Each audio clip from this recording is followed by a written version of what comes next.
আসসালামু আলাইকুম প্রিয় অডিয়েন্স। তো আজকে একটা বিষয় দেখলাম, সেটা হচ্ছে যে এক ভিডিওতে দেখলাম এক কন্টেন্ট ক্রিয়েটর ভাই ভিডিও বানাইছে যে আমাদের বাংলাদেশের এক মহিলা, বিধবা মহিলা, সো সাথে বাচ্চা নিয়ে সে একটা দোকানে ঢুকে চুরি করলো, অতঃপর সে ধরা খেলো।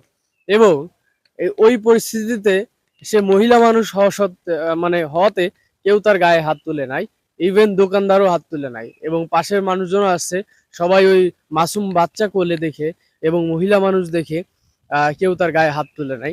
মহিলাটা দেখতেও অনেক সুন্দর। তো তারপর যে ঘটনাটি ঘটলো সেটা হচ্ছে যে তাকে জিজ্ঞাসা করা হলো যে আপনার কোলে ফুটফুটে একটা বাচ্চা, মাসুম বাচ্চা, এবং আপনি দেখতে তো সুন্দর, তো আপনি কেন এই চুরির পথ বেছে নিলেন? তো সেই প্রশ্নের উত্তরে সে যা বলল সেটা শুনে অবাক হবেন, কারণ সে বলল যে আমি এই দুনিয়ার বুকে এক অসহায় এক বিধবা মহিলা, কারণ আমার স্বামী নাই এবং আমার এই ছোট একটা বাচ্চা, আমার বাসার মানুষও আমাকে পালে না, মানে খরচ চালায় না। সো এই মাসুম বাচ্চাকে বাসায় রেখে সে কোনো কাজও নাকি করতে পারে না। সো এই কারণে সে এই খারাপ পথটা বেছে নেয় যে দোকানে দোকানে সে ছোটখাটো চুরি করে। সো এই কথা শোনার পরে দোকানদার যা রিপ্লাই দিল সেটা শুনে আরো বেশি অবাক হবা, কারণ দোকানদার ওই কথা শোনার পর পর জবাবে বলল যে সে তাকে বিয়ে করতে চায়।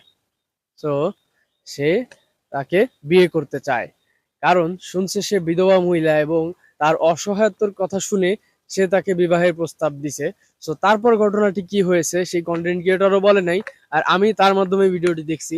সো আসলে ইসলাম পুরুষকে 4টা বিয়ের কথা বলা হয়েছে, যে এটা পর্যায় সাপেক্ষে, এমন নয় যে তুমি তোমার সবকিছু ঠিকঠাক আছে, তোমার প্রথম স্ত্রী নিয়ে তুমি সুখে আছো, তোমার আরো কয়টা করা লাগবে, তুমি একটা বিয়ে করে যদি সন্তুষ্ট থাকতে পারো আলহামদুলিল্লাহ, তো এটাই ভালো, কারণ নবীদের আমলে নবীরা তাই কন্ট্রোল করতে পারে নাই।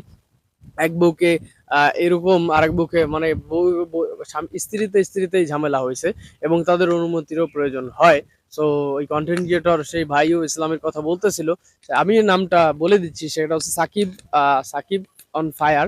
সো তার পেজের নাম দেখলাম অলমোস্ট 1 মিলিয়ন হয়ে গেছে। সে সব সময় দেখি যে ভালো ভালো ভিডিওই বানায়, মাশাল্লাহ।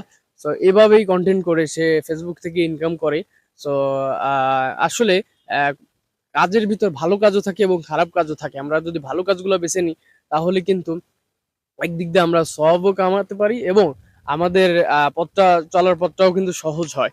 সো এইভাবেই সে প্রস্তাবটা দিল এবং মহিলাও খুশি হয়ে রাজি হয়ে গেল। এখন সে যদি ভালো মনে তাকে বিবাহ করে তাকে যদি আহ নিরাপত্তা দিতে পারে এবং তার ভরণ পোষণের দায়িত্ব যদি নেয়, তো তাহলে তো আলহামদুলিল্লাহ।